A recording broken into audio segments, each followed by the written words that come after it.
600 supreme court வழக்கறிஞர்கள் வந்து சிஜிஐக்கு வந்து ஒரு கடிதம் எழுதியிருக்கிறாங்க. இந்த கடிதத்தின் தேவையை பற்றி என்ன? கடிதத்தின் தேவையை பற்றி தேவை வந்து நாட்டுக்கெல்லாம் கிடையாது, நம்மளுக்கு கிடையாது, இல்லை நாடு நல்லா இருக்குன்னு நினைக்கிறவங்களுக்குலாம் தேவை கிடையாது. இது வேற யாருக்கோ தேவை இருக்குது. சொல்லி வச்ச மாதிரி வந்து சாயங்காலம் வந்து ஒரு 6 மணி 8 மணிலேருந்து ஸ்மிருதி இரானி தொடங்கி மோடி ஐயா வரைக்கும் எல்லாரும் அதை ரீட்வீட் பண்ணிட்டாங்க. அப்பவே நம்மளுக்கு தெரிஞ்சு போச்சு இது யாருக்கானது அப்படின்னு. அரசாங்கமே இவங்க கையில் இருக்கு, ஒரு ஹோல் லெஜிஸ்லேச்சர் இவங்க கையில் இருக்கு, எக்ஸிக்யூட்டிவ் இவங்க சொல்றதை கேட்டு தான் நடக்குது. Vested interest group public opinion create பண்ணி கோர்ட்டை வந்து முடக்குதான். நிறைய பேர் என்ன சொன்னாங்கன்னா, அவசரப்பட்டார் ஜட்ஜு துஷார் மேத்தா. எலக்ட்ரல் பாண்ட்ல எல்லாமே தீர்ந்து போச்சு, எல்லா ஆர்குமெண்ட்டும் தீர்ந்து போச்சு. முதல்ல எலக்ட்ரல் பாண்ட் வந்து சட்டத்துக்கு உகந்தது அப்படின்னு சொல்லி பார்த்தாங்க, அதை போட்டு உடைச்சாச்சு. அதுக்கப்புறம் வந்து தரவுகளை வெளியிடுவோம், ஆனா யாரு கொடுத்தாங்கிறத அந்த நேரம் லிங்க் பண்ண மாட்டோம் அப்படின்னா அதையும் போட்டு உடைச்சாச்சு. கடைசியாக துஷார் மேத்தா வந்து என்னத்தை கெஞ்சிக்கிட்டு இருந்தாருன்னா கோர்ட்டுக்கிட்ட, மயிலாட் நீங்க இந்த மாதிரி டிசிஷன் கொடுக்கறதுனால வந்து வெளியே சோசியல் மீடியால வந்து இதை பத்தி எழுதுறாங்க, கோர்ட்டுக்கு அவப்பெயர் வருது, சிஜிஐ சொல்லிட்டாரு, அதெல்லாம் நாங்க பாத்துக்கிறோம், எங்களுக்கு வந்து பிராட் ஷோல்டர்ஸ். ஆனா ஒரு நாட்டோட சொலிசிட்டர் ஜெனரல்ல போய் சோசியல் மீடியா போஸ்ட் எழுதிடுவாங்க ஜட்ஜ் அவர்களே, அதனால இந்த ஜட்ஜ்மெண்ட் கொடுக்காதீங்கன்னு கேட்கற அளவுக்கு தான் வந்து இந்த அரசாங்கம் நடந்துகிட்டு இருக்கு. அப்படின்னா என்ன நடத்துனா 600 வெக்கங்கட்டவங்க இருக்காங்க ஜுடிஷியரியில. நீதித்துறை மீது மோடி அரசாங்கம் ஒரு பெரிய போரே தொடுத்து. இந்திய வரலாறுல ஒரு ஜட்ஜ் மோடி கிட்ட அழுகுறாரு, பப்ளிக்ல ஒரு பப்ளிக் கான்ஃபரன்ஸ்ல அழுகுறாரு. எந்த ஒரு முக்கியமான வழக்குலையும் இப்ப அரசு தரப்புல இருந்து சீல்டு கவர்ல இன்ஃபர்மேஷன் கொடுக்குறாரு. அரசாங்கம் முறைகேடா நடந்திருக்கா இல்ல ஒழுங்கா நடந்திருக்கான்றது பப்ளிக்ல வரணும் இன்ஃபர்மேஷன் தான். ஆனா இப்ப என்ன பண்ணுதுன்னா அரசாங்கம் சீல்டு கவர்ல கொடுக்குது கோர்ட்டுக்கு. அதை கோர்ட் ஜட்ஜஸ் மட்டும் தான் பார்க்க முடியும். சில கேஸ்ல வந்து எதிர்த்தரப்பு வக்கீல் கூட பார்க்க முடியும். அங்கேயே வந்து உங்களுக்கு நீதி செத்து போச்சு. தீபக் மிஸ்ரா டைம்ல சுப்ரீம் கோர்ட்டுக்குள்ள அரசியல் தலையீடு இருக்குது. அமித்ஷா விசாரிச்சுட்டு இருந்தவர் இறந்து போயிட்டாரு, அந்த கேஸை விசாரிக்கிறது இல்ல. இவங்களுக்கு சாதகமான கேஸ்லாம் யாரு சாதகமான ஜட்ஜா போடுறாங்க அப்படிங்கறதெல்லாம் பல குளறுபடிகள் இருக்குன்னு சொல்லி 4 பெரிய ஜட்ஜிகள் உட்காந்து போராட்டம்லாம் பண்ணாங்க. அப்பெல்லாம் இந்த லாயர்ஸ்லாம் எங்க வந்து வடை சாப்பிட்டுட்டு இருந்தாங்கன்னு தெரியல. அப்பெல்லாம் வந்து வெளியே வரல. ஜுடிஷியரி மேல இருக்கலே பெரிய வன்மத்தோட, இருக்கலே சட்டத்துக்கு புறம்பாக வன்முறை நிகழ்த்தியது இந்த மோடி அரசாங்கம் தான். அப்பெல்லாம் இந்த வந்து லாயர்ஸ் கலெக்டிவ் 600 லாயர்ஸ் கொண்ட இந்த மகான்கள் வந்து எந்த கன்சர்னும் தெரிவிக்கல. உண்மையான வெஸ்டட் இன்ட்ரெஸ்ட் யாருன்னா அது மோடிஜி தான். ரூட் தமிழ் பார்வையாளர்களுக்கு வணக்கம். இந்த வீடியோவில் நம்ம கூட அரசியல் விமர்சகர், சர்வதேச தளத்தில் இந்திய அரசியலை குறித்து பல்வேறு பார்வைகளை முன்வைத்துக் கொண்டிருக்கிற தோழர் மதுர் சத்யா அவர்கள் இணைந்திருக்கிறார். வணக்கம் தோழர். வணக்கம். சர்வதேச அளவா? ஆமாம், மலேசியா டிவிலெல்லாம் பேட்டி கொடுத்துருக்கீங்களா, அப்போ சொல்லணும்ல. கரெக்ட் தான். இப்போ வந்து சமீபத்தில் 600 சுப்ரீம் கோர்ட் வழக்கறிஞர்கள் வந்து சிஜிஐக்கு வந்து ஒரு கடிதம் எழுதியிருக்கிறாங்க. இந்திய ஜுடிஷியரியே வந்து ஒரு கிரைசிஸில் இருக்குது அப்படின்ற மாதிரி அது தொடர்ந்து பேசு பொருளாகிட்டு இருக்குது. இந்த கடிதத்தின் தேவையை பற்றி என்ன நினைக்கிறீங்க? கடிதத்தின் தேவையை பற்றி ஆச்சு, அது தேவை வந்து நாட்டுக்கெல்லாம் கிடையாது, நம்மளுக்கு கிடையாது, இல்லை நாடு நல்லா இருக்குன்னு நினைக்கிறவங்களுக்குலாம் தேவை கிடையாது. இது வேற யாருக்கோ தேவை இருக்குது அப்படிங்கிறத நம்ம பார்க்குறோம். ஏன் அப்படின்னா இந்த குரூப் வந்து ஜுடிஷியரி எவ்வளோ சிக்கல்களுக்குள்ளே போச்சு, அதெல்லாம் அப்புறம் பார்ப்போம். என்னென்ன சிக்கல்ன்றது விரிவாக பார்ப்போம். சிக்கல்களுக்குள்ளே போச்சு, ஜுடிஷியரியே அந்த சிக்கல்களின் காரணமாக வேறு பாதையில் சென்றுச்சு. அப்புறம் ஜுடிஷியரிக்கு பல உள்முரண்கள்லாம் இருந்தது. அப்பெல்லாம் வாயை திறக்காத இந்த 600 வழக்கறிஞர்கள், நாட்டின் மீது பற்றுக்கொண்ட வழக்கறிஞர்கள், நீதித்துறையின் மீது பற்றுக்கொண்ட வழக்கறிஞர்கள் வந்து இப்போ வந்து கடிதம் எழுதியிருக்கானுங்க. என்ன எழுதியிருக்கானுங்க அப்படின்னு கேட்டால், ஒரு இன்ட்ரெஸ்ட் குரூப் வந்து ப்ரெஷர் பண்ண பார்க்குது சுப்ரீம் கோர்ட்டை அப்படின்னு. அதாவது வந்து சுப்ரீம் கோர்ட் வந்து பாதை தவறுதுன்னு வந்து போலியாக குற்றம் சாட்டு வைக்கிறது, சுப்ரீம் கோர்ட் மேலே வந்து கரப்ஷன் வந்து அவதூறு வீசுறது, இந்த மாதிரியெல்லாம் பண்ணி சுப்ரீம் கோர்ட்டை தங்களுக்கு சாதகமாக எடுத்துக்க முயற்சிக்குது அப்படின்னு. காலையில் வந்தோடனே நான் வந்து யார் வந்து எழுதுறாங்கன்னா ஃபஸ்ட்டு பார்க்கல. அதுக்கப்புறம் தான் ஹரிஷ் சர்வே எழுதுனான்னு பார்த்தோம். ஆனால் அதை கூட பார்க்க தேவையில்லை. இப்படி வந்தோடனே பார்த்தோடனே நிறைய பேர் வந்து இந்த மாதிரிலாம் எழுதியிருக்காங்களே, பரவாயில்லையே, சுப்ரீம் கோர்ட்டை இப்படிலாம் கேள்வி கேட்கறதுக்கு இருக்குன்னு. இல்லை இந்த டோன் ஆஃப் த லெட்டர் பார்த்தா, ஏன்னா நான் ஹைலைட்ஸ் தான் பார்க்குறோம். நியூஸ் அந்த ட்விட்டரில் வந்து ஹைலைட்ஸ் வரும், ஏதாவது நியூஸ் பேப்பரோட ட்விட்டர் பேஜஸ் போடுவாங்க. அதில் ஹைலைட்ஸ் பார்க்கும்போது சில வார்த்தையெல்லாம் வந்து கொட்டேஷன்ஸில் போட்டிருந்தாங்க. அப்போயே தெரிஞ்சு போச்சு, என்னடா இது வந்து வாடை வீசுதே அப்படின்னு. என்ன வார்த்தைகள் அதெல்லாம்? அதான் வந்து இந்த மாதிரி வெஸ்டட் இன்ட்ரெஸ்ட், இந்த மாதிரியான வார்த்தைகள், மலைந்த லெகசி ஆஃப் தி கோர்ட் அப்படின்லாம் இருந்துச்சு. சரி, இந்த வார்த்தைகள் இந்த வெஸ்டட் இன்ட்ரெஸ்ட்னு பார்த்தோன்னு நம்மளுக்கு தெரிஞ்சு போச்சு. கரெக்டாக சொல்லி வச்ச மாதிரி வந்து சாயங்காலம் வந்து ஒரு 6 மணி 8 மணிலேருந்து ஸ்மிருதி இரானி தொடங்கி மோடி ஐயா வரைக்கும் எல்லாரும் அதை ரீட்வீட் பண்ணிட்டாங்க. அப்போவே நம்மளுக்கு தெரிஞ்சு போச்சு இது யாருக்கானது அப்படின்னு. நீங்கள் யோசிச்சு பாருங்கள், அரசாங்கமே இவங்க கையில் இருக்குது, ஒரு ஹோல் லெஜிஸ்லேச்சர் இவங்க கையில் இருக்குது, எக்ஸிக்யூட்டிவ் இவங்க சொல்கிறத கேட்டு தான் நடக்குது. அதையெல்லாம் வச்சுக்கிட்டு இவங்க என்ன வந்து குற்றச்சாட்டு வைக்கிறாங்கன்னா, இந்த vested interest group public opinion create பண்ணி கோர்ட்டை வந்து முடக்குதான். நீங்கள் தான் வந்து ஒரே மாதத்தில் 30 கோடிக்கு கூகுள் ஆட்ஸ் போடுறதுலேருந்து ஆயிரக்கணக்கான கோடி தேர்தல் பிரச்சாரத்தில் செலவு பண்ணுற வரைக்கும் ஈவன் பப்ளிக் ஒப்பீனியனில் சொல்கிறேன். அப்பார்ட் ஃப்ரம் நீங்கள் வந்து சட்டத்தை உருவாக்குறதுலேருந்து அதிகாரிகளை உங்கள் கைக்குள்ளே வச்சுருக்கிறத தாண்டி இல்லை இடி ஐடி எல்லாம் வந்து எப்படி செயல்படுன்னு நம்மளுக்கு தெரியும். இதெல்லாம் தாண்டி பப்ளிக் ஒப்பீனியன்லேயே பல்லாயிரம் கோடி நீங்கள் தான் வச்சுருக்கிறீங்க. அப்படின்னும் போது 4 பேர் சோஷியல் மீடியா போஸ்ட்டில் எழுதுறதுக்குலாம் நீங்கள் வந்து 600 லாயர் வச்சு லெட்டர் எழுதிருக்கீங்க. இதையெல்லாம் ஒரு பெரிய குடும்பம் வந்து போன வாரம் வந்து துஷார் மேத்தா சொலிசிட்டர் ஜெனரல் வந்து எலக்ட்ரல் பாண்டில் எல்லாமே இது தீர்ந்து போச்சு, எல்லா ஆர்குமெண்ட்டும் தீர்ந்து போச்சு. முதல்ல எலக்ட்ரல் பாண்ட் வந்து சட்டத்துக்கு உகந்தது அப்படின்னு சொல்லி பார்த்தாங்க, அதை போட்டு உடைச்சாச்சு. இல்லை இந்த கட் ஆஃப் டேட்லேருந்து கண்காணிக்கணும் அப்படின்னா அதையும் போட்டு உடைச்சாச்சு. அதுக்கப்புறம் வந்து தரவுகளை வெளியிடுவோம், ஆனால் யாரு கொடுத்தாங்கிறத அந்த நேராக லிங்க் பண்ண மாட்டோம் அப்படின்னா அதையும் போட்டு உடைச்சாச்சு. கால அவகாசம் கேட்டு அதுவும் போட்டு உடைச்சாச்சுன்னதுக்கப்புறம் கடைசியாக துஷார் மேத்தா வந்து என்னத்தை கெஞ்சிக்கிட்டு இருந்தாருன்னா கோர்ட்டுக்கிட்ட, மயிலாட் நீங்கள் இந்த மாதிரி டிசிஷன் கொடுக்கறதுனால வந்து வெளியே சோஷியல் மீடியாவில் வந்து இதை பற்றி எழுதுறாங்க, கோர்ட்டுக்கு அவப்பெயர் வருது அப்படின்னு. சிஜிஐ சொல்லிட்டாரு, அதெல்லாம் நாங்கள் பார்த்துக்குறோம், எங்களுக்கு வந்து வி ஹேவ் ப்ராட் ஷோல்டர்ஸ்ன்றார். எங்களால் இதை ஏற்றுக்கிற பக்கம் வந்து இந்த கோர்ட்டுக்கு இருக்குது, நீங்கள் உங்கள் வேலையை மட்டும் பாருங்கள், இதை எப்படி பார்த்துக்கன்னு நாங்கள் பார்த்துக்குறோம், இந்த டிசிஷன்ஸ் எப்படி அஃபெக்ட் பண்ணுதுன்னு நீங்கள் எங்களுக்கு சொல்ல வேணாம்னு சொல்லிட்டாரு. சொன்னது மட்டும் இல்லாமல் அடுத்து பேசின லாயர்ட்டையும் சொல்லிட்டாரு, நீங்கள் அவ்வளோலாம் கவலைப்பட வேணாங்க, அவருக்கு சொன்னதே தான் உங்களுக்கும், லைனை கட் ஆஃப் பண்ணுங்கன்ட்டார். இந்த மாதிரி தான் கோர்ட்டில் சுப்ரீம் கோர்ட்டில் இப்படி போய் வாதாடுறதெல்லாம் வந்து உலக வரலாறுல இப்போ தான் முதல் தடவையாக இருக்குன்னு நினைக்கிறேன். அவங்களாம் பார்த்து சிரிப்பாங்களா இருக்கும். ஒரு சொலிசிட்டர் ஜெனரலில் போய் சோஷியல் மீடியா போஸ்ட்லாம் கோட் பண்ணி சோஷியல் மீடியாவில் வந்து அட்டாக் போஸ்ட் வந்துடும் அப்படின்னு நம்மளே ஒரு ஃபோட்டோவை போடுறதை தயங்கிறது கிடையாது. இந்த ஃபோட்டோவை போட்டால் ஒரு 4 பேர் வந்து கருகி வைத்தறிச்சலில் இப்போ போஸ்ட் எழுதுவோம் அப்படின்னு தெரிஞ்சாலும் போடுறோம்.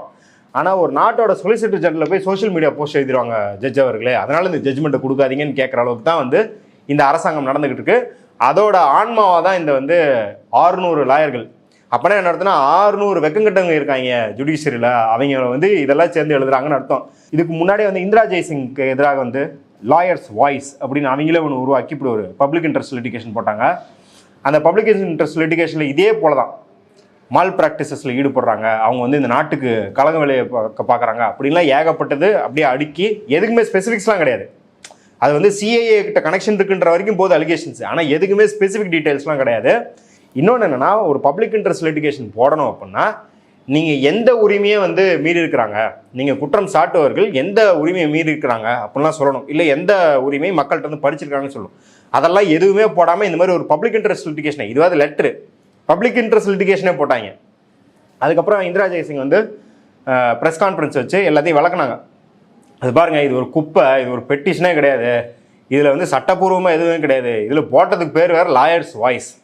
இந்த மாதிரி இவங்க வந்து இந்த லெட்டர் பேடை கையில் எடுக்கிறது அப்படிங்கிறது வந்து இப்போ இதே மாதிரி தான். இப்போ இந்த லெட்டருக்கும் வந்து ஒரு விமர்சனம் வந்துருக்குது. இது வந்து ஒரு மொட்டை கடிதாசி மாதிரி தான். ஆமாம், எந்தவித இதையுமே வந்து குறிப்பிட்டு அவங்க சொல்லவே இல்லை, எதுவுமே கிடையாது.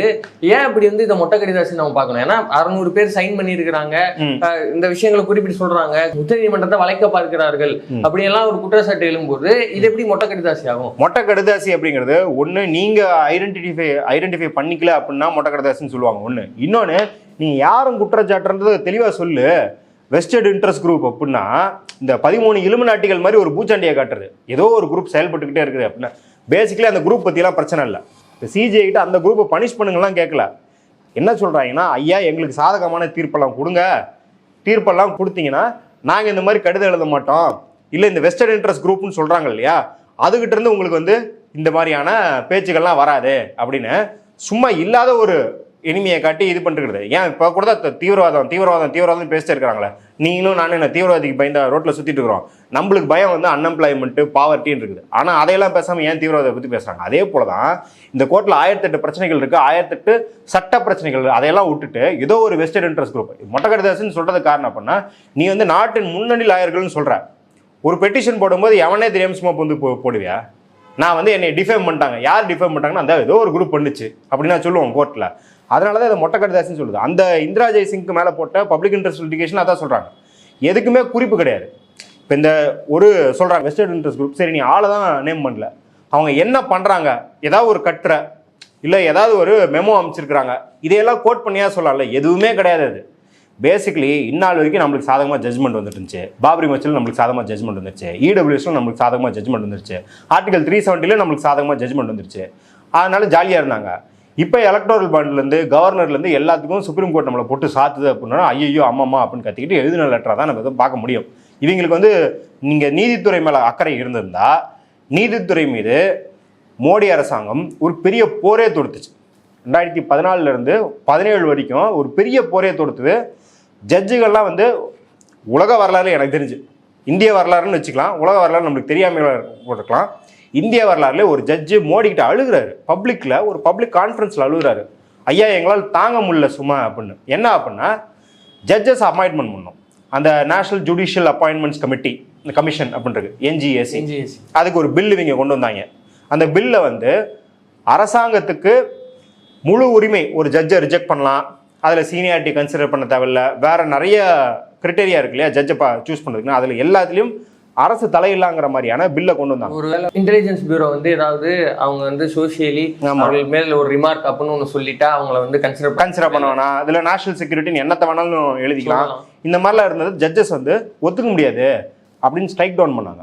2 ஜட்ஜஸ் பெஞ்சுன்னு நினைக்கிறேன். இதை ஸ்ட்ரைக் டவுன் பண்ணோன்னே அருண்ஜேட்லி அப்போ இப்போ இவங்க சொல்கிறாங்களே வெஸ்டர்ட் இன்ட்ரெஸ்ட் குரூப், நம்ம வெஸ்டர்ட் இன்ட்ரெஸ்ட் குரூப்னா அனானிமஸாக மொட்டை கருத்து சொல்லணும். அருண்ஜேட்லி சொன்னார், பேர் சொல்லியே சொல்கிறோமே, அருண்ஜேட்லி இது மாதிரி வந்து கேவலமாக கோர்ட்டுகள் நடந்துக்கவே கூடாது, கோர்ட் வந்து எக்ஸிக்யூட்டிவ் அதாவது எங்கள் லெஜிஸ்லேச்சரை வந்து ஃபுல்லாக அரிச்சு தள்ளுது கரையா மாதிரி அப்படின்ற அளவுக்கு பேசினார் அவர். அப்போல்லாம் எங்கே போனாங்க இந்த 600 லாயர்ஸ்? இந்த 600 லாயர்ஸ் ஒன்றும் இப்போ தான் வந்து கிராஜுவேட் ஆகி வேலைக்கு சேர்ந்தவங்க கிடையாது. ஹரிஷ் சால்வேலாம் வந்து 30 வருஷமாக லாயராக இருப்பார் இருக்கும். அந்த மாதிரி ஏகப்பட்ட பேர் இல்லை 20-30 வருஷம் இருக்கிறவங்க எல்லாரும் அருண்ஜேட்லி வந்து கோர்ட்டை கண்ணாமின்னு திட்டும்போது பார்த்துட்டு தான் இருந்தாங்க. நீங்கள் வந்து வைஸ் பிரசிடென்ட் தங்கர் பேசும்போது சொல்கிறாரு நீதித்துறைக்கு வந்து இது ஜாஸ்தியாக இருக்குது. கேசவானந்த பாரதி கேஸில் வந்து அவங்க பேசிக் ஸ்ட்ரக்சர் டாக்டரின் அப்படின்னு சொன்னது தப்பு.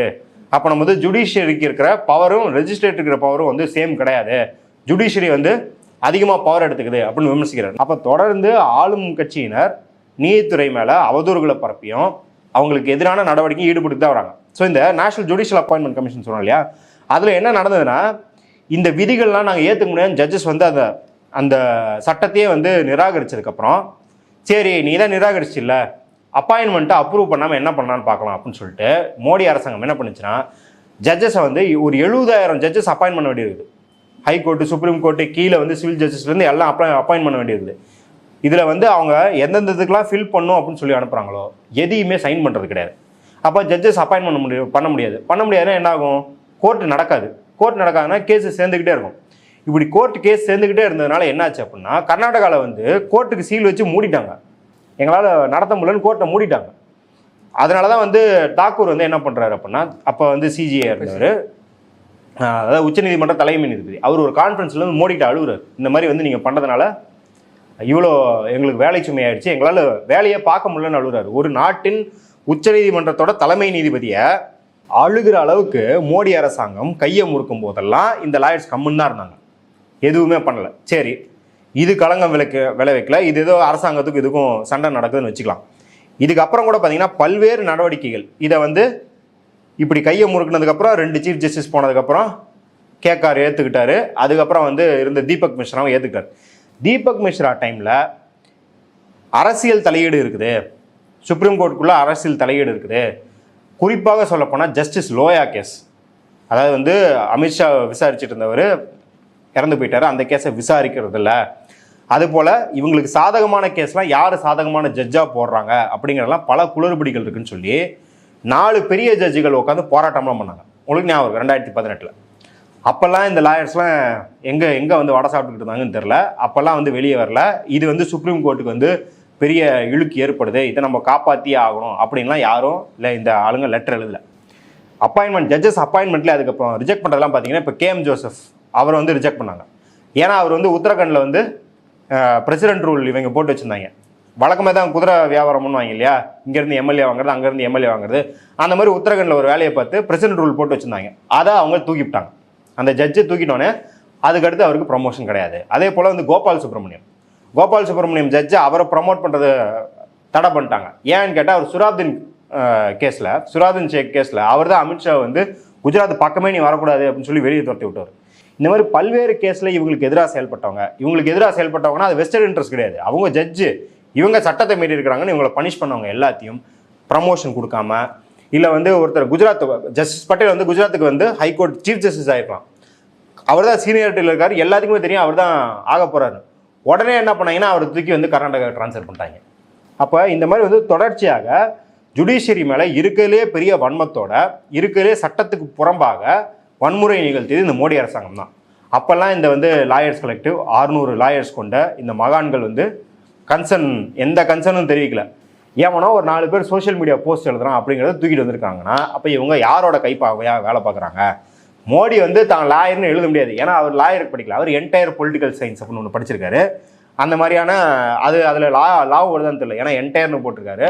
அதனால் அவர் லாயர்னு எழுத முடியாதுல்ல. அதனால் வந்து ஹரிஷ் சால்வே பேரை போட்டு மோடியை எழுதி கொடுத்துக்கிறாரு அப்படின்னு தான் நம்ம வந்து 400 பேரை புரிஞ்சுக்கணும். இல்லை, இப்போ வந்து மோடியை அவர் எழுதி கொடுத்துருக்குறாங்க அப்படின்னா குறிப்பிட்டு இந்த விஷயம் தான் அப்படிங்கிறது எதுவுமே இருக்கும்ல. எதுக்காக வந்து இந்த எலக்ட்ரல் பாண்ட் விவகாரம் வருது, அதை தொடர்ந்து இப்போ அவங்க எழுதுறாங்க அப்படின்னா எந்த இதை குறிப்பிட்டு அவங்க சொல்ல விரும்புகிறாங்க?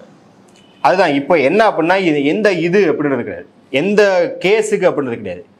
நீ வந்து பாதத்தை வர்ற, அதுதான் இங்கே பிரச்சனை. நீ வந்து எங்களுக்கு சாதகமாக நீ என்ன பண்ணுறது? நல்ல பிள்ளையா பாபரி மஸ்ஜித் கேஸில் ஃபேக் ஐடி ஜட்ஜ்மெண்ட் ஒன்று கொடுத்த. ஃபேக் ஐடி ஜட்ஜ்மெண்ட் நான் ஏன் சொல்கிறேன்னா 5 ஜட்ஜி சேர்ந்து எழுதுனாலும் அதில் யார் எழுதுனான்றது பேர் கிடையாது. ஒரு ஃபேக் ஐடி ஜட்ஜ்மெண்ட் மாதிரி எங்களுக்கு சாதகமாக ஒரு தீர்ப்பு எழுதி கொடுத்த. அது மாதிரியே இருக்க வேண்டியது தானே. நீ என்ன இப்போ புதுசாக ஜட்ஜ்மெண்ட் எழுதிக்கிட்டு இருக்க அப்படின்றதான். இல்லை, இன்னொரு முக்கியமான விஷயம், இதுக்கு முன்னாடி இருந்த 2 சீஃப் ஜஸ்டிஸ் மேலே அலிகேஷன்ஸ் இருந்தது, கரப்ஷன் அலிகேஷன் இருந்தது. அதுவும் ஒரு சீஃப் மினிஸ்டர், ஒரு சிட்டிங் சீஃப் மினிஸ்டர், அருணாச்சல் பிரதேசோட sitting chief minister Kalikho Pul வந்து என்கிட்ட 86 கோடி ரூபா கேட்டு மிரட்டினாங்க. ஒருத்தர் வந்து கேக்கார் வந்து 49 கோடியும், மிஸ்ரா வந்து 37 கோடியும் கேட்டாங்க. மொத்தம் 86 கோடி கேட்டு மிரட்டினாங்கன்னு சொல்லி சூசைட் நோட் எழுதி வச்சு செத்து போயிட்டாரு. எதுக்காக கேட்டாங்க? அதான் இதே மாதிரி இந்த உத்தரகண்டில் வந்து பிரசிடென்ட் ரூல் போட்டாங்க இல்லையா, அந்த மாதிரி ஆட்சி கவிழ்ப்பு, அங்கே வந்து ஃப்ளோர் டெஸ்ட் வைக்கிறது அப்படின்ற குழப்பம் போய்கிட்டு இருந்துச்சு. அப்போ இவர் வந்து சீஃப் மினிஸ்டராக இருக்கணும். இவர் அந்த கேஸில் இதெல்லாம் சாத்தியம். இப்போ ஃப்ளோர் டெஸ்ட் போனால் எல்லா சுப்ரீம் கோர்ட்டுக்கு போகுதுல, ஃப்ளோர் டெஸ்ட் வந்து நியாயமா இல்லையா, இல்லை பிரசிடென்ட் ரூல் நியாயமா இல்லையா, அந்த மாதிரி கேஸ் போகுது. அப்போ அதில் வற்புறுத்தி உனக்கு சாதகமாக தீர்ப்பு வழங்கணும், 86 கோடி எங்களுக்கு தரணும் அப்படின்னு வற்புறுத்தினதா அவர் சொல்கிறார். அவர் அதை எழுதிட்டு அவர் தற்கொலை செஞ்சுக்கிட்டாரு. ஆனால் அதை பற்றி ஒரு பெரிய விசாரணை இல்லை, இந்த ஜட்ஜுகளை பற்றி எந்த தரவுகளும் வெளியே வரல. கரெக்டாக? அப்போ இந்த மாதிரி ஸ்பெசிஃபிக் பாயிண்ட்ஸ் இருக்குது. இப்போ அதே கேக்கார் அவங்க மிஸ்ரா இவங்க சிஜேயா இருந்தப்ப எல்லாம் வந்து எந்த தங்க தடையும் இல்லாமல் அரசாங்கம் பண்ணுறதே வந்து ஏற்றுக்கிட்டாங்க. இன்னொன்று கோகாய், இந்த தீபக் மிஸ்ராக்கு எகென்ஸ்டாக கோகாய் வந்து ப்ரொட்டஸ்ட் பண்ணார் இல்லையா, அவர் என்ன பண்ணுறாங்கன்னா கோகாயை வந்து சீஃப் ஜஸ்டிஸாக ஆகிறதுக்கு முன்னாடி அவர் கொடுத்த ஜட்ஜ்மெண்ட்லாம் அருண்ஜேட்லிலாம் ஓப்பனாகவே திட்டிருக்காரு. இவங்க தான் வந்து கோர்ட்டு கொடுக்குற ஜட்ஜ்மெண்ட்லாம் இவங்க மதிக்கிறதே கிடையாது. நம்மளுக்கு தான் வந்து என்ன நீதிமன்றத்தையே வந்து கேள்வி கேட்குறேன்னு கேட்பாங்களோ இல்லையா. சபரிமலா ஜட்ஜ்மெண்ட்டு என்ன பெண்களை அனுமதிச்சிச்சு, ஆனால் இன்ன வரைக்கும் அந்த லாயர் தீபக் ஒருத்தன் வந்து போய் எல்லா இடத்துலையும் வந்து சபரிமலாவில் பெண்களை உள்ளே விட்டுருக்கணும், சுப்ரீம் கோர்ட்டு தப்பாக தீர்ப்பு கொடுத்த மாதிரி தான் பேசிக்கிட்டு இருக்கான். அதே போல் தான் கோகாயை அப்படி தான் ட்ரீட் பண்ணாங்க. ஆனால் அவர் கரெக்டாக அவர் மேலே என்ன ஆச்சுன்னா ஒரு செக்ஷுவல் ஹராஸ்மெண்ட் வழக்கு வந்தது. இந்த வழக்கு வந்தவொடனே பாருங்கள், அருண்ஜேட்லி நம்ம வந்து அன்இக்வேக்கலாக, அதாவது வந்து எந்த ஒரு நிபந்தனையும் இல்லாமல் அவருக்கு ஆதரவு அளிக்கணும். யாருக்கு? ரஞ்சன் கோகாய்க்கு. அதுலேயும் ஒரு எவ்வளோ கேடுகட்ட இதில் முறையில் அந்த கேஸ் நடந்தது அப்படின்னா, அந்த பெண் வழக்கு கொடுக்குறாங்க, அந்த கேஸில் இவரே நீதிபதியாக உட்காந்து கேட்குறாரு. அப்புறம் அவங்களுக்கு எந்த சப்போர்ட்டாக லாயர் வச்சுக்கூடாது. அப்புறம் வந்து அவங்களுக்கு பப்ளிக் ஹியரிங் கிடையாது, அது ஒரு தனியாக ப்ரைவேட் ரெக்கார்டிங் பண்ணி ஒரு ஹியரிங் நடக்கும். அப்புறம் வந்து இவருக்கு சாதகமாக இந்த அலிகேஷன்ஸ்லாம் தப்பு பொய் அப்படின்னு ஓப்பனாக ப்ரெஸ் கான்ஃபரன்ஸ் கொடுக்குற ஒரு ஜட்ஜை வந்து அதில் போடுறாங்க. ஸோ இந்த மாதிரியெல்லாம் நடந்தது. அப்போ நம்மளுக்கு ஏற்கனவே தெரியும் இந்த மாதிரியான இவங்க சொல்கிறாங்களே வெஸ்டட் இன்ட்ரெஸ்ட், அந்த உண்மையான வெஸ்டட் இன்ட்ரெஸ்ட் யாருன்னா அது மோடிஜி தான். ஸோ நீதிமன்றத்துக்குள்ளே இருந்து நீதிமன்றத்தில் நடக்கிற தவறுகள் எல்லாத்தையும் இயக்கிட்டு இருக்கிறவங்க இவங்க. இப்போ அதற்கு மாறாக நீதிமன்றம் ஏதோ கான்ஸ்டியூஷனை தூக்கி பிடிக்குது இல்லையா, அதனால தான் வந்து இவங்க வந்து ஒரு வெஸ்டட் இன்ட்ரெஸ்ட் அப்படின்னு கொண்டு வராங்க இல்லையா. இதில் ஸ்பெசிஃபிக்காக அவங்க சொல்கிறது, நான் வந்து வெஸ்டட் இன்ட்ரெஸ்ட்னா அடையாளத்தை ஸ்பெசிஃபிக்காக சொல்கிறதில்ல, அலிகேஷன்ஸை ஸ்பெசிஃபிக்காக சொல்கிறது கூட இவங்களுக்கு ஏன் இல்லை அப்படின்னா, இவங்களுக்கு பிரச்சனை வந்து இந்த கேஸ் அந்த கேஸ் இல்லை, எந்த கேஸாக இருந்தாலும் நீ எங்காலாம் நடந்துக்கோ, நீ என்ன வந்து கான்ஸ்டியூஷனை தூக்கி பிடிக்கிற அப்படிங்கிறத உங்களுக்கு பிரச்சனை இருக்கப்பட்டதா பார்க்குறோம். அப்போ அவங்க வந்து இப்போ சிஜேயா இருக்கக்கூடிய சந்திரசூட் அவர்களுக்கு வந்து ஒரு ப்ரெஷர் கிரியேட் பண்ணுறாங்க. அதாவது வெகுஜன மக்களுக்கு சார்பாக எந்த ஒரு திருப்பியும் கொடுத்தா இந்த மாதிரியான சிக்கல் வரும்னு ஒரு ப்ரெஷர் கிரியேட் பண்றாங்கன்னு நினைக்கிறீங்களா? ஆமா, கண்டிப்பாக. இது வந்து என்ன அப்படின்னா, இது லாஸ்ட் ரிசார்ட் அவங்களுக்கு. நான் தான் ஏற்கனவே சொன்ன மாதிரி இப்போ எலக்ட்ரல் பாண்டு கேஸ் எடுத்துக்கோங்க. ஜட்ஜ்மெண்ட் கொடுத்தாச்சு, எஸ்பிஐ வந்து ரிலீஸ் பண்ணணும்னு. எஸ்பிஐ ரிலீஸ் பண்ணணும்னு சொன்னோன்னே அது கால அவகாசம் இருக்குது 2 நாளைக்கு முன்னாடி போய். அதுக்கும் நீதிமன்றம் இல்லைன்னு சொன்னோன்னே அந்த தொழில் பண்ணுறவங்களோட அசோசியேஷன் சேர்மன் அவர் ஒரு கேஸை போடுறாரு. பார் கவுன்சிலேருந்து ஒரு கேஸ் போடுறாங்க அப்படின்னு அவங்க தான் சொல்லிக்கிறாங்களோ இல்லையா, இதெல்லாம் லிஸ்ட்டே பண்ணல. லிஸ்ட்டு முதல்ல போய் அப்ளிகேஷனை போடியான்னு துரத்தி விட்டார் சிஜிஐ. அதையெல்லாம் தாண்டி சிஜிஐ கேட்கலன்னு சொல்லி யாருக்கு, பிரசிடென்ட்டுக்கு கடிதம் எழுதினாங்க. இது வந்து ஆமாம், அவர் அந்த பார் கவுன்சிலோட தலைவர் லெட்டர் எழுதினார். என்ன எழுதினாருன்னா, இந்த ஸ்டேட் பேங்க் இது வெளியே வந்துட்டா ஒரு பெரும் ஆபத்து இருக்குன்னு. நீங்க யோசிச்சு பாருங்க, நாட்டில் இருக்கிற எல்லாம் வந்து இன்வெஸ்ட் பண்ணுவதற்கு யோசிப்பாங்க இன்வெஸ்டர்ஸ் எல்லாம். அதை பத்தி உனக்கு என்ன கவலை? உன் வேலை என்ன? நீ பார் கவுன்சில், நீதி ஒழுங்கா போதும் தான் பார்க்கணும். இன்வெஸ்டர்ஸ் வராத கவலை வந்து செபி படலாம், ஃபைனான்ஸ் மினிஸ்ட்ரி படலாம், இங்க இருக்கிற மற்ற எக்ஸ்பர்ட்ஸ்லாம் படலாம். உனக்கு அதுக்கு சம்மந்தமே இல்லை. எந்த அளவுக்கு பாருங்க, ஒரு ஊழலை பாதுகாக்கிறதுக்கு ஒரு லெட்டர் எழுதுறானுங்க. இன்னைக்கே அதே தான் பண்றாங்க. இந்த 600 பேர் என்ன பண்றானுங்கன்னா, லாலெஸ்னஸை பாதுகாக்கிறதுக்கு லெட்டர் எழுதுறானுங்க. அவனுங்க ஒரு ஊழலை பாதுகாக்கிறதுக்கு லெட்டர் எழுதுறானுங்க. ஏன் இதுல என்ன லீகல் பாயிண்ட் இருக்க முடியும்? ஸ்டேட் பேங்க்கு டேட்டா ரிலீஸ் பண்றதுல அப்படி என்ன பதட்டம் உங்களுக்கு?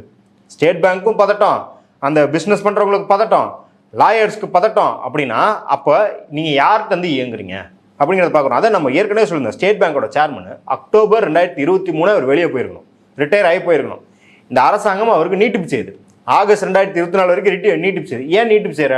ஏன்னா அப்பதான் போய் கரெக்டா வந்து நீதிமன்றத்தில், ஐயா எங்களுக்கு வந்து 4 மாதம் தேவை, அவ்வளோ டேட்டா இருக்குது அப்படின்னு. இது வந்து மொத்தம் 5 நிமிஷம் வேலை. 2 எக்ஸல் இருக்குது, அந்த 2 எக்ஸல்லையும் ஒரு பிவட் போட்டால் எல்லாமே டக்குன்னு வந்துடுது ஒரே காலம்ல. இதை வந்து இருக்கிற எக்ஸ்பர்ட்ஸ்லாம் 2 இவங்க எக்ஸல் ஷீட்டை ரிலீஸ் பண்ணோன்னே 10 நிமிஷத்தில் ட்விட்டர்லேருந்து லிங்க்டின்லேருந்து எல்லாத்துலேயும் போஸ்ட் பண்ணிட்டாங்க. இதை வந்து ஸ்டேட் பேங்க் வந்து 4 மாதம் வரும் அப்படின்னு ஒரு கூச்சனாச்சுமே இல்லாத பொய்யை சொல்லணும் அப்படிங்கிறத வந்து இவங்க நியமனம் பண்ணுறாங்க. அதே போல் தான் இந்த லாயர்ஸ் கலெக்டிவ். நான் தான் சொல்கிறேன், என் பர்சனல் எக்ஸ்பீரியன்ஸ்லேருந்து இந்த பார் கவுன்சில் இதுக்கு முன்னாடி எங்களுக்கு எகென்ஸ்டாக ஒரு லெட்டர் எழுச்சு. காலேஜில் படிக்கிறோம், வைஸ் சான்சலர் ரிட்டையர் ஆகிறார், அடுத்த வைஸ் சான்சலர் வரணும். அது ஏற்கனவே ஒரு கமிட்டி போட்டு தான் செலக்ட் பண்ணுவாங்க. அந்த கமிட்டி ஒருத்தர் செலக்ட் பண்ணிடுச்சு.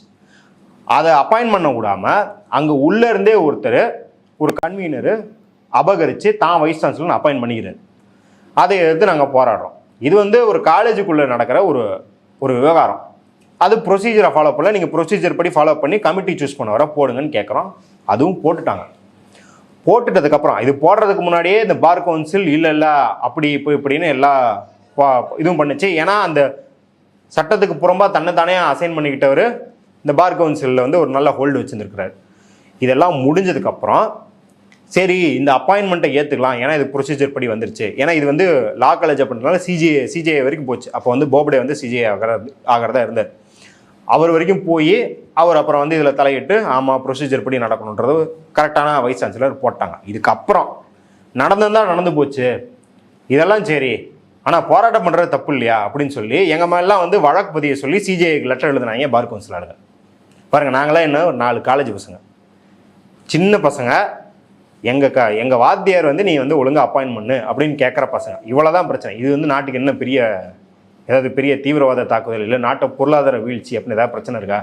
இதுக்கு அவனுக்கு வந்து வேலை வெட்டி இல்லாமல் லெட்டர் எழுதிக்கிட்டு இருந்தாங்க. அப்போ ஒரு வெஸ்டர்ட் குரூப் அதான்.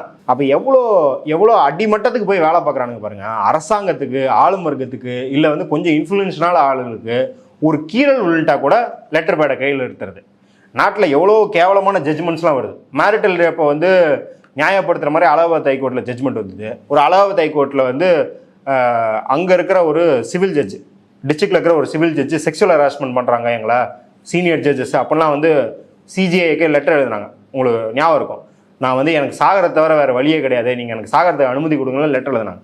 அப்போல்லாம் எதுவுமே பண்ணுறது கிடையாது. ஆனால் ஐயோ மோடி அரசாங்கத்தை வந்து இது விமர்சிச்சுச்சா உடனே வெஸ்டர்ன் குரூப். இந்த வெளியில் வந்து அர்ணாம் கோசாமிலாம் அந்த டுக்குடே கேங்கு, பிரேக்கிங் இந்தியா குரூப் அப்படிலாம் பேசுவாங்களா, அதோட வந்து ஜுடிஷியல் வெர்ஷன் தான் இது. ஓகே, இப்போ அவங்க லெட்டரில் குறிப்பிட்ட மாதிரி அப்போ விமர்சனங்கள் எல்லாமே இல்லையா? அப்போ இந்த லெட்டருக்கான தேவை இல்லைன்னு எப்படி எடுத்துக்க முடியும்? இல்லை, இந்த லெட்டருக்கான தேவையில்லை அப்படின்றதான் கரெக்டு. ஆனால் விமர்சனம் இல்லையா அப்படிங்கிற கேள்வி வந்து விமர்சனம் இருக்குது, கண்டிப்பாக இருக்குது, இருக்கணும். ஏன்னா சுப்ரீம் கோர்ட் அப்படிங்கிறதும் ஏதோ சபாகிரகத்திலேருந்து வரல. நம்ம வரி பணத்தில் தானே ஓடுது. நான் வந்து இன்னொரு வீடியோவில் கூட சொல்லியிருந்தேன், அம்பேத்கர் வந்து செண்பகம் துரைராஜன் வழக்கை வந்து விமர்சிச்சுட்டு இருப்பார் பாராளுமன்றத்தில். ஏன் அப்படின்னா செண்பகம் துரைராஜன் பார்க்குறவங்களுக்குலாம் தெரிஞ்சிருக்கலாம் சில பேருக்கு. என்ன அப்படின்னா அதான் ஃபஸ்ட்டு ரிசர்வேஷனுக்கு எகென்ஸ்டாக போடப்பட்ட கேஸ் இந்தியாவில், சுதந்திர இந்தியாவில். அதில் வந்து சுப்ரீம் கோர்ட் வந்து ஆமாம் ரிசர்வேஷன் தவறு அப்படின்ற மாதிரி தீர்ப்பு கொடுத்துருது. அதுக்கு தான் பெரியார் இங்கே போராட்டமும் பண்ணார். அப்போ அம்பேத்கர் வந்து பார்லிமெண்ட்டுக்குள்ளே பயங்கரமாக விமர்சிக்கிறார். அப்போது ஒருத்தர் எந்திரிச்சு சொல்கிறாரு, என்னங்க சுப்ரீம் கோர்ட்டு தீர்ப்பு கொடுத்துருக்குது, அதை நீங்கள் விமர்சிக்கக்கூடாது தெரியும்ல அப்படின்னு. அதுக்கு அம்பேத்கர் சொல்கிறாரு, இங்கே பாருங்க, இது என்னோட தாழ்மையான கருத்து, அதை தயவு செஞ்சு நீங்கள் கேளுங்க.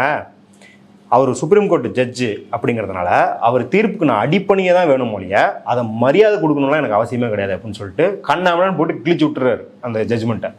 அதே போல் தான் நம்ம எல்லாத்துக்கும் இப்போ வந்து சவுக் சங்கர் மாதிரி வந்து ஜிஆர் சாமிநாதன் இங்கே போனார் அங்கே போனார் அப்படின்னு சொல்லி பேசுவார் இல்லையா.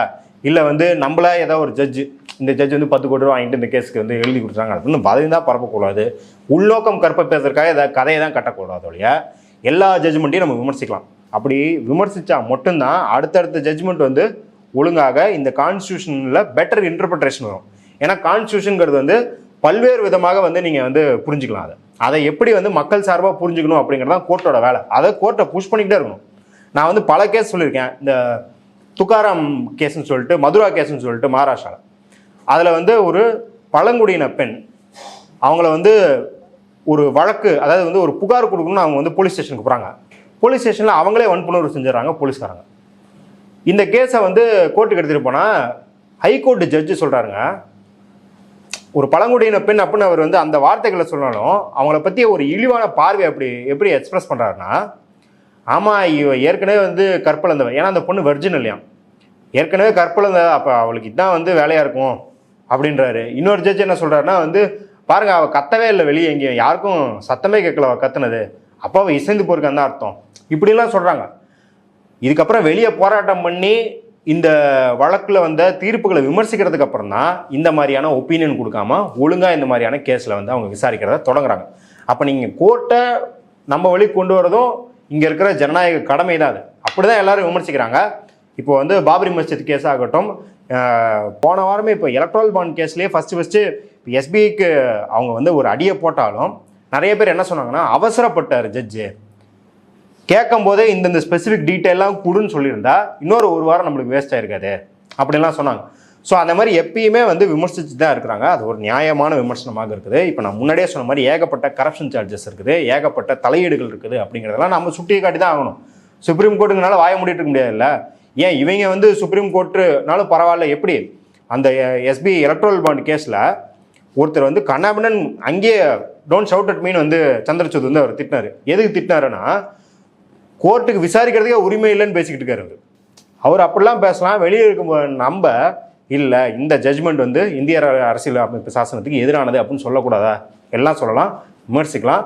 அந்த விமர்சனம் பண்ணுறதுனால இந்த லெட்டருக்கு தேவை எழுந்ததுலாம் கிடையாது. இந்த லெட்டர்னு கிடையாது, விமர்சனம் வரவே கூடாதுன்னு எந்த லெட்டர் எழுதினாலும் அதுக்கு எப்போதும் தேவை கிடையாது. அது வந்து இந்திய அரசியல் அமைப்பு சாசனத்துக்கு எதிராக செயல்படும் லெட்டராக தான் பார்க்கணும். இந்த 600 நீ 6000 பேர் வரை கூட்டுவா, இதுதான் எங்கள் நிலைப்பாடு. இப்போ வந்து கோர்ட்டில் வந்து கபில் சிபல் அவர்களும் மைலாட்ஸ் கண்ணை திறந்து பாருங்க அப்படின்னு கேட்குற விஷயங்கள் நடக்குது. இப்போ நீங்கள் இவ்வளோ நேரம் சொன்னதை வச்சு பார்க்குறப்போ ஜுடிஷியரி மீது வந்து பாஜக வந்து மிகுந்த அழுத்தத்தை கொடுத்துட்டு இருக்குது. பல விஷயத்த வந்து மல்லு கட்டி தான் செஞ்சுருக்கிறாங்க அப்படின்றது இருக்குது. இப்போ இதுக்கெல்லாம் எகைன்ஸ்டாக என்ன மாதிரியான தீர்வாக இல்லை, இப்போ பாஜக வந்ததுக்கப்புறம் 2 மெயின் ஃபினாமினன், இதை நான் வந்து இன்னொரு நேர்காணல்லே நம்ம பேசியிருக்கோம். ஆக்சுவலி அதில் சுருக்கமாக நான் சொல்லிடுறேன். 2 மேஜர் ஃபினாமினன். அதை வந்து இவர் வேறு சொல்லியிருக்காரு, ரிட்டையர்டு ஜஸ்டிஸ் லோக்கர் வேறு சொல்லியிருக்காரு. அவரும் என்ன சொல்லியிருக்காருன்னா, secrets is the name of the கேம்னு சொல்லியிருக்காரு. என்ன அப்படின்னா, எந்த ஒரு முக்கியமான வழக்குலையும் இப்போ அரசு தரப்புலேருந்து சீல்டு கவரில் இன்ஃபர்மேஷன் கொடுக்குறது. சீல்டு கவர்னால் அது பப்ளிக்கு போகாது. வழக்கமாக என்ன பண்ணுவோம், ஒரு கேஸை போடுறதே எதுக்கு அப்படின்னா, அரசாங்கம் முறைகேடாக நடந்திருக்கா இல்லை ஒழுங்காக நடந்திருக்கான்றதை பப்ளிக்கில் வரணும் இன்ஃபர்மேஷன் தான். ஆனால் இப்போ என்ன பண்ணுதுன்னா, அரசாங்கம் சீல்டு கவரில் கொடுக்குது கோர்ட்டுக்கு. அதை கோர்ட்டு ஜட்ஜஸ் மட்டும் தான் பார்க்க முடியும். சில கேஸில் வந்து எதிர்த்தரப்பு வக்கீல் கூட பார்க்க முடியாது. அங்கேயே வந்து உங்களுக்கு நீதி செத்து போச்சு. 2 தரப்புக்கும் சேம் இன்ஃபர்மேஷன் போகணும், அப்போ தான் வந்து கோர்ட் ரன் ஆக முடியும். அங்கேயே 2 தரப்புக்கும் பேலன்ஸ் இல்லை அப்படின்னும் நீதி செத்து போகுது. அதையெல்லாம் தாண்டி பப்ளிக்கு நீங்கள் இன்ஃபர்மேஷன் கொடுக்கல அப்படிங்கிறது சட்டத்துக்கு புறமானது. ஆனால் இங்கே என்ன பண்ணுறாங்கன்னா, தொடர்ந்து இது நேஷனல் செக்யூரிட்டி விவகாரம், இதை பப்ளிக்கில் விட முடியாது. ரஃபேல் கேஸில் வந்து பல கேஸில் இவங்க சீல்டு கவர் கொடுக்குறாங்க அப்படிங்கிறாங்க. இன்னொன்று வந்து ஜுடிஷியல் இவேஷன். என்ன பண்ணுறதுன்னா ஒரு ஆதார் வழக்கு அப்படின்னு போட்டால் 5 வருஷம் கழிச்சு விசாரிக்கிறது. இல்லை இப்போ இந்த எலக்ட்ரல் பாண்ட் கேஸே பாருங்கள், 2017 போட்டது இப்போ 2024 விசாரிக்கிறாங்க. இதே போல தான் பல கேஸுகள், சிஏஎன்ஆர்சி கேஸ் ஆகட்டும், அது இன்னும் நீதிமன்றத்தில் அப்படியே இருக்குது. அர்னாப் கோசாமிக்கு பெயில் கொடுக்கலாமா வேணாங்கம்மாங்கிறத வந்து 24 மணி நேரத்துக்குள்ள ஒரு சாட்டர்டே இமீடியட்டாக கோர்ட்டை கூப்பிட்டு அவருக்கு பெயில் கொடுத்துட்டாங்க. ஆனால் இந்த கேஸ்லாம் 5 வருஷம் 6 வருஷம், சில கேஸ்லாம் 7 வருஷம் வரைக்கும் கடப்பில் போட்டு வச்சு அதுக்கப்புறம் விசாரிக்கிறாங்க. ஏன் இந்த மாதிரி நடக்குது? ஏன்னா இது வந்து சொல்லலாம், இல்லைங்க 7 வருஷம் கழிச்சும் விசாரிக்கிறாங்க இல்லையா, இன்னும் அதுக்கு நீதிமன்றத்துக்கு உரிமை இருக்கு இல்லையா, எப்போ அவங்க விசாரிக்கிறாங்கிறது அவங்களுக்கு உரிமை இருக்கு இல்லைங்க அப்படின்னு கேட்கலாம். என்ன பண்ணுறீங்கன்னா இந்த கேஸில் இந்த justice delayed is justice denied பண்ணுவாங்க. நீங்கள் வந்து நீதியை வந்து தாமதமாக வழங்குவது நீதியை மறுப்பதற்கு சமம். அப்போ நீங்கள் என்ன பண்ணீங்கன்னா ஆளும் வர்க்கத்துக்கு சாதகமாக தான் நடக்கிறீங்க இந்த டிலே பண்ணுறது. ஏன் இப்போ ஆதாரை வந்து 5 வருஷம் கழித்து போட்டால் அது வந்து சட்டத்துக்கு புறம்பானது அப்படின்னு சொன்னீங்கன்னா அந்த 5 வருஷத்துக்குள்ள எல்லாத்துலேயும் அவன் மேண்டேட்டரி ஆக்கிட்டான். அது மக்களின் வாழ்க்கையில் ஒரு இயல்பாகி போச்சு. இதுக்கப்புறம் நீ வந்து பயிர் வச்சா என்ன வைக்கலனா என்ன அப்படிங்கிற மாதிரி இதுக்கு மேலே நீ சட்டத்துக்கு புறமுன்னு சொன்ன என்ன சொல்லலாம். இப்போ பாருங்கள், கடந்த 6 வருஷத்தில் பிஜேபி பல்லாயிரம் கோடி வந்து எலக்ட்ரல் பாண்டில் வாங்கி பல லட்சம் கோடிக்கு போதுமான ப்ராஜெக்ட்ஸை வந்து கொடுத்துருக்கு கம்பெனிக்கு. பிரசாந்த் பூஷன் சொல்கிறாரு 3,70,000 கோடிக்கு ப்ராஜெக்ட்ஸு ஒரு 170 கம்பெனிஸ்க்கு வந்து தந்திருக்குது. பாஜக ஒரு 170 ப்ராஜெக்ட்ஸில் தந்திருக்கு அப்படின்னு சொல்கிறாரு. இப்போ இந்த 3,70,000 கோடி யார் திருப்பி தருவா? இந்த ப்ராஜெக்ட்ஸை யார் வந்து முறைப்படி திருப்பி வந்து திருப்பி எழுதுவாங்களா? அந்த கம்பெனிலாம் திருப்பி வாங்கிட்டு ஃப்ரெஷ் டெண்டர் விட்டு எல்லாம் பண்ணுவாங்களா? நாட்டுக்கு இழப்பு தானே அது. இப்போ நீதிமன்றம் அது காலம் எடுக்கிறது எல்லாமே விரயம். ஆமாம், எல்லாமே விரயம். போனது தான். 3,70,000 கோடி போயிடுச்சு. அவன் வந்து போட்ட டனல் பிரிட்ஜ் எல்லாம் வந்து குவாலிட்டி இல்லைன்னா போச்சு. அதான் வந்து அந்த உத்கர்ஷி டனல் வந்து இது உளுந்தது இல்லையா, 40 பேர் சிக்கினாங்க இல்லையா, அது எலக்ட்ரல் பாண்டு கொடுத்த ஒரு கம்பெனி தான் அதை கட்டியிருக்கான். அப்போ இந்த மாதிரி இழப்பு கோர்ட் என்ன பண்ணும்? நீ பாட்டுக்கு ஜாலியாக வந்து 6 வருஷம் கழிச்சு விசாரிக்கிற. அப்போ இந்த மாதிரி அழுத்தங்கள்லாம் இருக்குது. இதைத்தான் வந்து எல்லாருமே சுட்டி காட்டுறாங்க. கபில் சிபலும் இதுக்கு தான் வந்து கோர்ட்டில் வந்து கண்ணை திறந்து பாருங்க ஐயா அப்படின்லாம் வந்து கெஞ்சுறாரு. நம்மளும் அதான் கெஞ்சுறோம். இது வந்து வெஸ்டர்ன் இன்ட்ரெஸ்ட் கிடையாது, இது வந்து interest in constitution, interest in people. இவ்வளவு நேரம் எங்கள் நேயர்களுக்காக பல்வேறு தரவுகளுடன் கருத்துக்கள் பயந்து நன்றி.